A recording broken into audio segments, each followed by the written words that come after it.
So basically I just took an old air cleaner, fit right on top of that fuel injection unit, the throttle body there, and took a 90-degree elbow and just bashed the end down so it fit really nice, welded it to the side of the air cleaner, put the air filter in a really nice spot, and then just put a hole through the center to hold the cap in place, and then welded a holder on the back of the air cleaner just for some of the evap stuff. I had an extra one of these, which is off of the fleet line there, that front piece, just to kind of direct the air over and clean up that front end. It's actually cut the lip off and upside down, but it fit really nice here, so with a little bit of paint. That looks really sweet. A little bit of wiring to do underneath the dash there yet and get the lights going. But once in a while I gotta start it up and just listen to that symphony of 8 cylinders going.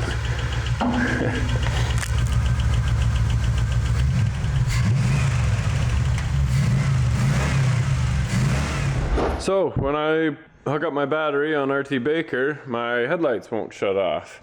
It doesn't matter whether the key's on or off, doesn't matter whether the daytime running light box is plugged in, whether the daytime running light relay is there or not, whether or not the light switch itself is plugged in, or whether the multifunction switch is plugged in. The lights won't shut off. So at this point, there's not a whole lot more I can do. These gremlins are what's gonna take hours and hours to fix because the wiring is, I don't know, it's not original and I have no idea. On top of that, it's a V6 wiring harness on a V8 engine that doesn't match. I don't know, it's a miracle it even runs. So I'm gonna hook up the tail lights, turn signal lights, wire up the brake controller for the trailer that he's hoping to pull with this, and then hopefully come across a solution to that. Otherwise I'm just gonna go crazy trying to figure this out. So here we go. Why the hell are these lights not turning off? That's not the DRL, it's not shorted out to the brake switch, it's not the remote keyless start, it's not park and brake or airbags. So I thought, well, while I'm working on the back of the truck, it's just egging me on. Why won't those lights shut off? So I thought, well, let's go back to the beginning. John and Horace Dodge started Dodge Motor Company, and John must have looked at Horace at one point and said, we're gonna do something big here. What should we name the company? I'm gonna do everything backwards. I think we should name it Dodge. You know that literally means to avoid or stay away, right? They do silly things like put the Hellcat engine in a 4-door sedan instead of the Viper. Whatever happened to the Viper? Put a 1,000,000-mile diesel engine in a 100,000-mile truck. But it got me to thinking, what if they cycle the headlights on and off with the ground and not with the power? Sure enough, the Dakota uses the ground through a relay to turn the headlights on and off. So I figured it out. Studebaker uses the ground in the back of the bucket, and that's how I wired them up. Because now I got to run another wire through that sealed grommet because I need high beam, low beam, turn, and ground, and I only have 3 wires. A lot of sleepless nights laying there wondering how the hell am I going to make this work, but they're working. Here we go. And not working. So working on the back of the truck here, this is where I just kind of tacked the box sides on for now just to get the approval for the customer. I didn't get approved because these box sides are too high. Apparently they need to go about 1 inch below the curb there. I was kind of going with the height of the door and the hood because that's kind of the look I like. But that's not original to Studebaker.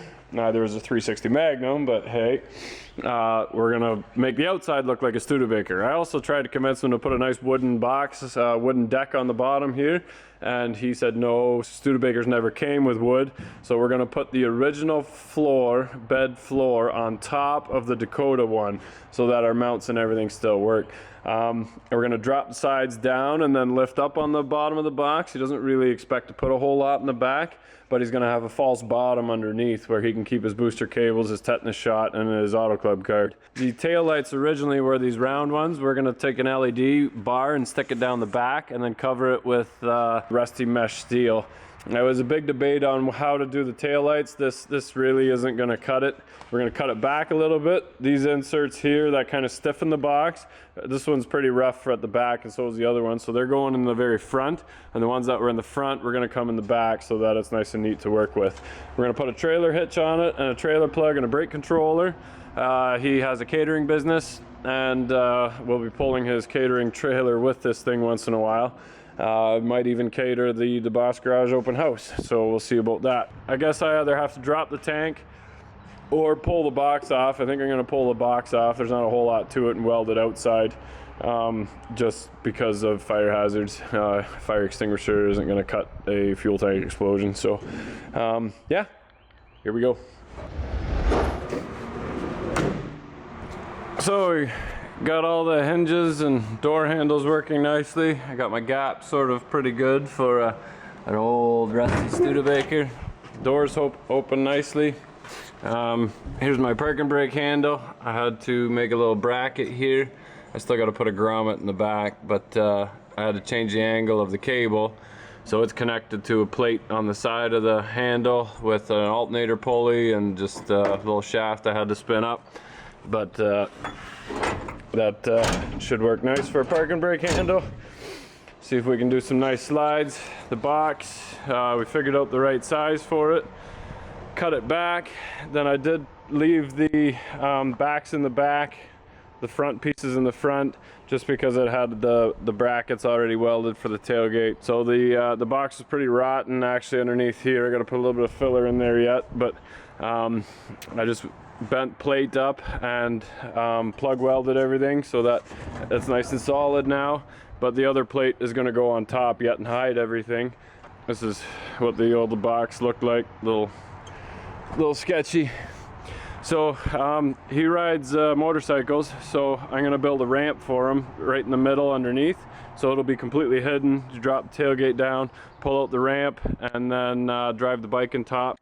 The top plate, which is right there, will only be about 1.5 inches below the top here, so it'll show his bike really nice when he's driving down the road.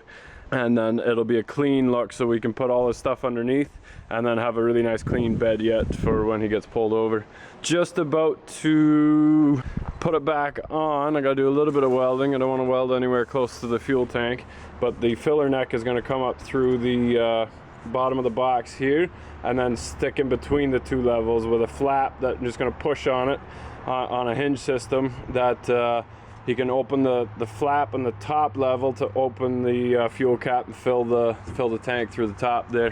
The filler neck on the tank is pointing up now. So yeah, it's coming along really nice. I'm happy with it so far. So here we go. Hey, thanks for watching. Don't forget to like and subscribe, because you never know what you're gonna see next week on the Boss Garage. If you like what you see, there's a lot of stuff happening to help support the channel. And remember, if you're not filthy, you're not rich.